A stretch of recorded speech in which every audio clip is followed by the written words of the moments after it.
میں، لیکن پیچھے نہیں ہٹے۔ وہ لوگ جو بچ کر آئے تھے سن 1857 میں پھر جہاد کر دیا، اور اس کے اندر صرف اسی دلی کے اندر 33,000 مسلمان شہید کیے گئے، اور لال قلعے سے لے کر جامع مسجد تک درختوں کے اوپر ان کی لاشوں کو لٹکا دیا گیا۔ یہ مسلمان کی تاریخ ہے، علماء کی تاریخ ہے۔ بتائیں کون ہے جس کی زندگی کے اندر یہ تاریخ مل سکتی ہے؟ میں کہتا ہوں، لاکھوں آدمی کے سامنے کہتا ہوں، کوئی مائی کا لال ہے جس نے اس ملک کی اس طرح خدمت کی ہو جس طرح مسلمان علماء نے خدمت کی ہے؟ میرے بھائی، جمعیت علماء انہی مجاہدین کی بنائی ہوئی جماعت ہے۔ ہم تو ان کے جوتے سیدھے کرنے والے ہیں۔ ہمارا کیا کام ہے؟ ایک ہی کام ہے کہ انہوں نے جو جمعیت کی بنیاد کے اندر ہندو مسلم اتحاد اور ملک کے ہر بسنے والے کو ایک پیغام دیا تھا پیار و محبت کا، ہم اسی پیغام کو لیے بیٹھے ہوئے ہیں۔ ہمارا کام صرف اتنا ہے، دنیا توڑنا چاہتی ہے، حکومتیں برباد کرنا چاہتی ہیں، فرقہ پرست ذہنیت آگ لگانا چاہتی ہے، یہ نعرہ دینا چاہتی ہے کہ ہندو الگ، سکھ الگ، مسلمان الگ۔ ہم کہتے ہیں نہیں، ہندو مسلم سکھ عیسائی بھائی بھائی۔ یہ ہمارا پیغام نہیں ہے، ان بزرگوں کا پیغام ہے جنہوں نے پھانسیوں کے تختوں کو چوما، اپنے اس ملک کے لیے چوما ہے، اس کی آزادی کے لیے چوما ہے۔ اس ملک کے اندر یگانگت اتحاد جس کو آج آگ لگایا جا رہا ہے، ہمارے بزرگوں نے اس کے لیے چوما ہے، اس کی آزادی کے لیے چوما ہے۔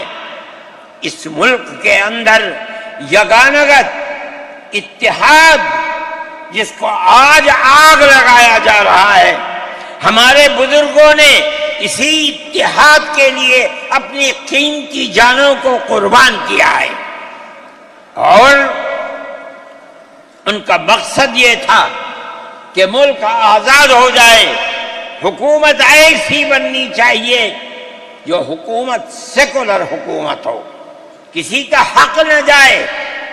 کانگریس اس لیے نہیں بنی تھی، یہ 1803 کی آواز ہے کہ ملک غلام ہو گیا، جہاد کرنا فرض ہے۔ کانگریس کا تو وجود بھی نہیں تھا، کانگریس بمبئی کے اندر ہوا ہے۔ آپ لوگ سمجھیں اس کو، کانگریس ملک کو آزاد کرانے کے لیے نہیں بنی تھی، کانگریس کی تجویز موجود ہے۔ وہ کہتے ہیں کہ ہندو مسلم ملک کے بسنے والوں کی اس جنگ و جدال سے دو جہاد، سن 32 کا 1857 کا، اس جہاد کے نتیجے میں جو برطانیہ کی حکومت اور ہندوستان کی حکومت میں دوری پیدا ہو گئی ہے، کانگریس کا مقصد تھا کہ اس دوری کو ختم کر دیا جائے، ملک کو اپنے گردن سے زنجیر غلامی کی نکال کر توڑ دیا جائے، کانگریس کا مقصد نہیں تھا۔ میں آپ سے کہتا ہوں یہ بات ہے، اور کانگریس کی تجویز میں موجود ہے، کوئی اس کی تردید نہیں کر سکتا۔ کسی نے حضرت گنگوہی رحمت اللہ علیہ سے پوچھا کہ ایک جماعت بنی ہے جو ہندوؤں نے بنائی ہے انگریز کے ساتھ مل کر، کیا مسلمان اس جماعت میں شریک ہو سکتا ہے؟ حضرت نے فتویٰ دیا اور یہ کہا کہ جس طرح اپنے کاروبار میں ہندو مسلمان شریک ہو سکتا ہے، اسی طرح اس پارٹی کے اندر بھی ہندو مسلمان شریک ہو سکتا ہے، بشرطے کہ دین کو کوئی نقصان نہ پہنچے۔ اس فتوے کا نام ہے نصرت الابرار۔ جو پرانی مکتبیں ہیں، لائبریریاں ہیں، یہ آج بھی وہاں موجود ہے۔ یہ صرف فتویٰ نہیں ہے، یہ اس لیے ہے کہ یہ اشارہ ہے کہ مسلمانوں کو کانگریس کے ساتھ شریک ہونا چاہیے اور کانگریس کے اس نظریے کو بدلنا چاہیے۔ کانگریس کے اندر مستقل غلامی کی زنجیر کو توڑنے کے لیے اور انگریز کے ساتھ جہاد کرنے کے لیے تیار کرنا چاہیے۔ مسلمان جوق در جوق اس کے اندر شریک ہوئے، کانگریس کے اس نظریے کو بدل دیا اور کانگریس کو ملک کی آزادی کے لیے کھڑا کر دیا۔ یہ مسلمان کا، علماء کا، جمعیت علماء کا کردار ہے۔ کوئی مانے نہ مانے، تاریخ میں لکھی ہوئی چیزیں ہیں، ہم سے پوچھے ہم وہ تاریخ کی لکھی ہوئی چیزیں لیں گے۔ ہماری تاریخ کو مٹا دیا گیا۔ وہ طبقہ جو آج ملک کے اندر اسلام اور مسلمانوں کو دفن کرنا چاہتا ہے، وہ ہماری تاریخ کو دفن کرنے کے اندر کامیاب ہو گیا، مگر ہم کہتے ہیں یہ ہماری تاریخ ہے۔ میرے بھائی، ملک اسی طرح چلتا رہا، جیسے جیسے آزادی قریب آتی رہی، جمعیت علماء ہند وہ تنہا ایک جماعت تھی جو برابر موتی لال نہرو، جواہر لال نہرو، گاندھی جی سے یہ بات کہتی رہی کہ ہمیں ضمانت دو، ہم 143 سال ہیں ہماری زندگی، جہاد کی زندگی، ہمیں یہ ضمانت دو کہ ملک آزاد ہوگا تو اس کا کردار سیکولر کردار ہوگا، دستور سیکولر دستور ہوگا، جس کے اندر ہندو، مسلمان، سکھ، پارسی، عیسائی ہر ایک کو اپنے مذہب کے ساتھ جینے کا حق ہوگا اور حکومت کا کوئی مذہب نہیں ہوگا۔ ہمارے پاس تجویزیں موجود ہیں، برابر ہمیں مفتی کفایت اللہ صاحب جو جمعیت علماء کے اس وقت صدر تھے، نام لے کر ان کے پاس موتی لال نہرو، گاندھی جی، یہ لوگ اپنی ورکنگ کمیٹیوں کی تجاویز بھیجتے ہیں، مفتی صاحب کرم فرما، مفتی صاحب یہ ہے کہ ہمارا ملک جب آزاد ہوگا ہم گارنٹی دیتے ہیں کہ ملک سیکولر ملک ہوگا۔ اس کا کیا مطلب ہے؟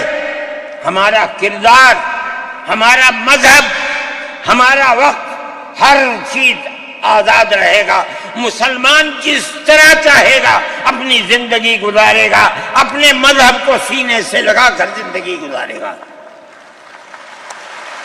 میں یہ بات صرف ہوائی نہیں کہہ رہا ہوں، آپ غور سے اس تحریر کا ایک ایک لفظ سنیں۔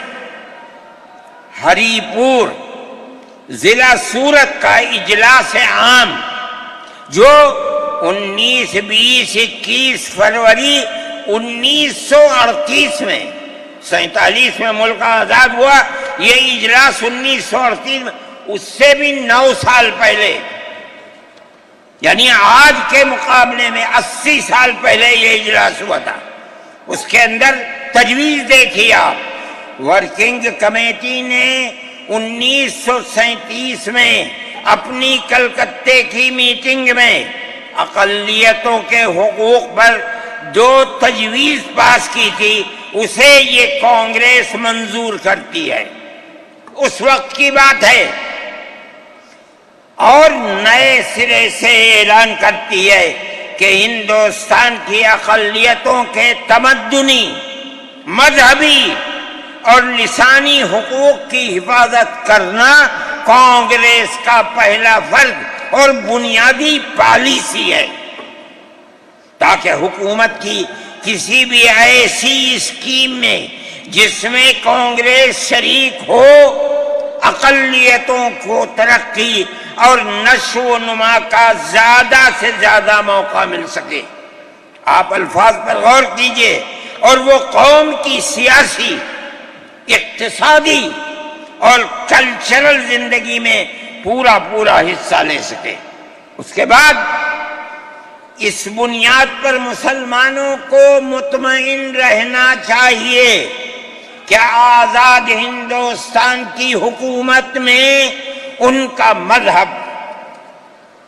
مذہبی فرائض، اذان، نماز، جمعہ، عید، روزہ، حج، زکوٰۃ، مذہبی تبلیغ، مساجد، مقابر، قربانی، مذہبی جلوس، مذہبی جلسے وغیرہ جملہ مذہبی رسوم اور مذہبی ادارے محفوظ ہوں گے، اور اسی طرح ان کی تہذیب و تمدن، ان کے تعلیمی ادارے، خانقاہیں، امام باڑے، عیدگاہیں، تکیے، کربلائیں، آثار قدیمہ، اوقاف وغیرہ سب محفوظ ہوں گے، اور اسی طرح ان کی زبان، ان کی شاعری، رسم الخط وغیرہ سب کے سب آزاد اور محفوظ ہوں گے، کسی پر کوئی رکاوٹ اور قید نہ ہوگی۔ جو میں آپ سے کہہ رہا ہوں، آپ دیکھیے، یو پی کانگریس کا شائع کردہ election board, national Herald press, Lucknow, 1946 کے اندر، شاید 10 فروری ہے جو میں نے نقل کیا ہے، وہ مٹا ہوا سا تھا، اس کے اندر یہ بلیٹن شائع ہوا ہے۔ میں کہتا ہوں کہ ہندوستان کی جمعیت علماء کے بار بار کھچوٹے لگانے پر وعدہ کرو کہ ملک سیکولر ملک ہے، وہ وعدہ کرتے چلتے ہیں۔ میں آج آپ سے پوچھتا ہوں کہ اس میں سب سے پہلی چیز ہے کہ مسلمانوں کا مذہب اور مذہبی فرائض محفوظ رہیں گے۔ آج میں پوچھتا ہوں، ملک کی آزادی کو 70-80 سال ہو رہے ہیں، بتائیے کیا محفوظ ہے مسلمانوں کا؟ آپ مذہب محفوظ ہے مسلمانوں کا؟ کیا آپ نے مسلمان مذہب کا مسئلہ قرآن و حدیث سے ثابت ہے؟ آپ جو کچھ کر سکتے تھے آپ نے نکاح اور طلاق کے اندر کر دیا، مذہب کا محفوظ ہے؟ آپ کی حکومت اتراکھنڈ میں ہے، آپ یکساں سول کوڈ، یعنی کوئی تعلق مسلمان کا مذہب سے نہیں ہوگا، گورنمنٹ جو قائم کرے گی اس کے اوپر مسلمان کو چلنا ہوگا۔ کہاں کا سیکولرزم ہے؟ کیا مسلمان اس پر اطمینان کر سکتا ہے؟ آپ کی زندگی اور آپ کی حکومت کا بنیادی ناپاک پتھر یہ ہے کہ مسلمان کو اپنے مذہب سے آپ دور کر دیں۔ کیا آپ اسے قبول کریں گے؟ یہ آج کی حکومت کا یہ مسئلہ ہے۔ مذہبی فرائض کہاں کے آپ زندہ رہ گئے؟ آج آپ نے مسئلہ بنایا ہے کہ اتراکھنڈ کی ریاست اور شہروں کے اندر مسلمان جو 50 سال سے آباد ہے، آباد بھی نہیں رہ سکے گا۔ یہ آپ کا کردار ہے، یہ تصویر ہے، اور ناپاک تصویر ہے ہم کہتے ہیں۔ جس تصویر کو آپ پیش کر رہے ہیں یہ تصویر سیکولر دستور کی تصویر نہیں ہے۔ ہمارا آج کا یہ کنونشن سیکولر دستور کی حفاظت کے لیے ہے۔ کہاں ہے جی؟ کیا کر رہے ہو؟ اس ملک کو، ملک میں رہنے والوں کے لیے جہنم بنا رہے ہو۔ جمعیت علماء اس کو قبول نہیں کرتی۔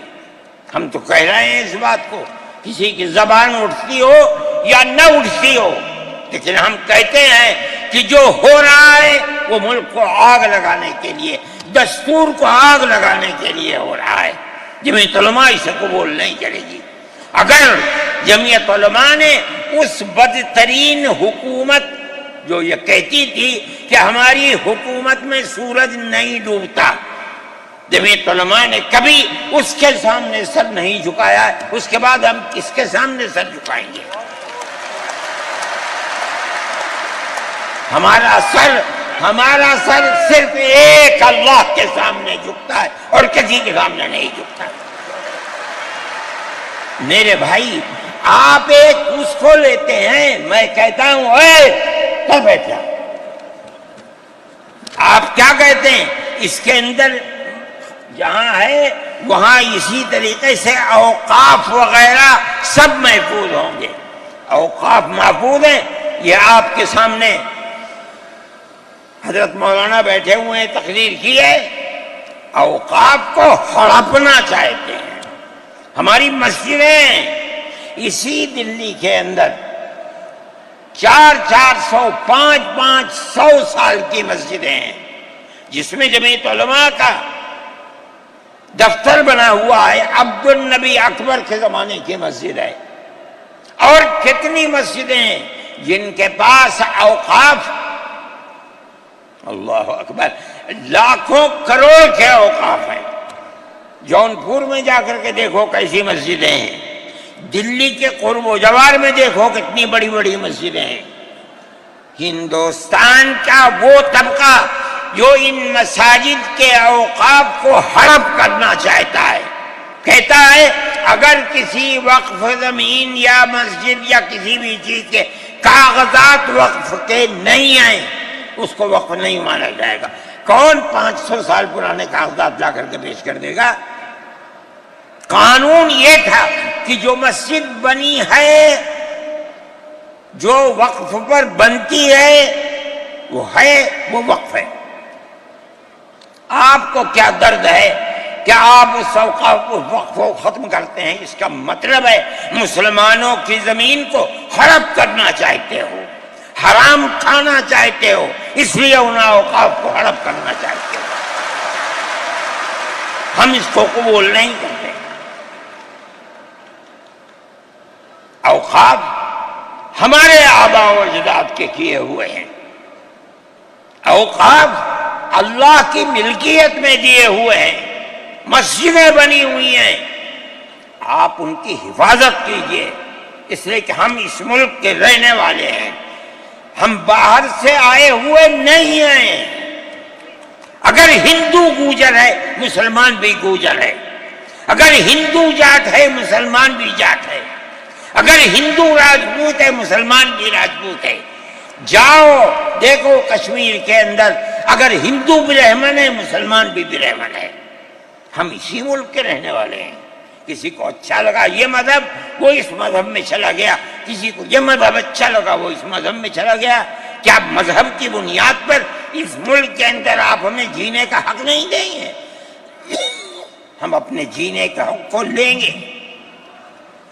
آپ نے جس سیاست کو اختیار کیا، آپ 2 الیکشن پہلے دیکھیے کس قوت کے ساتھ بی جے پی آئی تھی۔ آپ نے جس پالیسی کو اختیار کیا، سیکولرزم کو آگ لگانی چاہیے، اس کا نتیجہ اس الیکشن میں کیا ہوا؟ بی جے پی ہار گئی۔ میں کہتا ہوں کہ اگر چندرا بابو نائیڈو کی بیساکھی نہ ہوتی اور ادھر نتیش کمار کی بیساکھی نہ ہوتی تو بی جے پی گورنمنٹ نہیں بنا سکتی تھی۔ کیوں ہوا؟ وہ جو 14 سال پہلے اتنی قوت کے ساتھ آئی تھی کہ لگتا تھا کسی دوسری جماعت کا چراغ ہی نہیں جل رہا ہے، وہ چراغ آج بجھ کیسے گیا؟ اس پالیسی کی وجہ سے۔ ملک کی پالیسی اگر بھائی بھائی کی ہوگی، ملک زندہ رہے گا۔ ایک باپ کی اولاد 5 4 3 اگر پیار و محبت کے ساتھ رہیں گے، وہ گھر آباد رہے گا۔ اگر دشمنی ہوگی، سب برباد ہو جائیں گے۔ ہماری یہ پالیسی ہے کہ ہندو، مسلمان، سکھ، عیسائی سب ایک دوسرے کے ساتھ بھائی بھائی ہیں۔ آپ اس پالیسی کو کیوں مخالفت کرتے ہیں؟ ہم اسی طرح چلتے ہیں۔ جمعیت علماء ہند کا یہی کردار ہے، جمعیت علماء ہند آج بھی یہی کرتی ہے۔ میں نے ابھی چند مہینے ہوئے، میوات کے اندر لوگ لٹ گئے، پس گئے، ان کو جمع کیا. ہم نے ان سب کو 1-1 لاکھ یا 2-2 لاکھ روپے دیے جا کر کے. مسلمان بھی تھے، ہندو بھی تھے. ہم نے ان کو دیا، وہ خوش ہو گئے. ہم ہر سال تقریباً 1.5 کروڑ روپے دیتے ہیں بچوں کو جو پڑھنے والے ہوتے ہیں، جو غریب ہوتے ہیں، اونچی تعلیم کے لیے.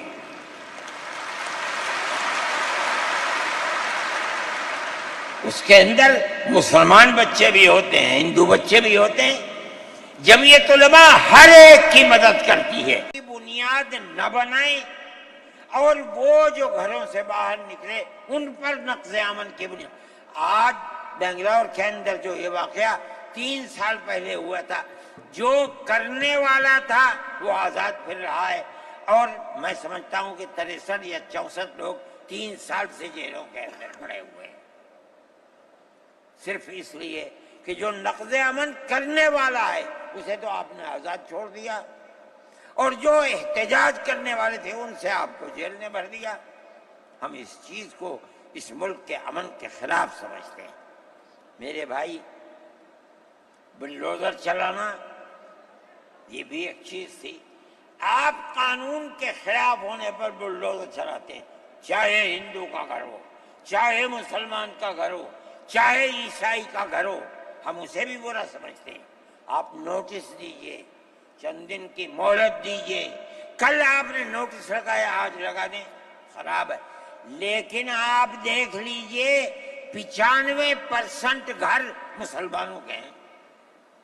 پوری روڈ کے اوپر جہاں مکانات کہتے ہیں کہ اپنی جگہ سے بڑھے ہوئے ہیں، مسلمانوں کے بھی ہیں، ہندوؤں کے بھی مکانات ہیں.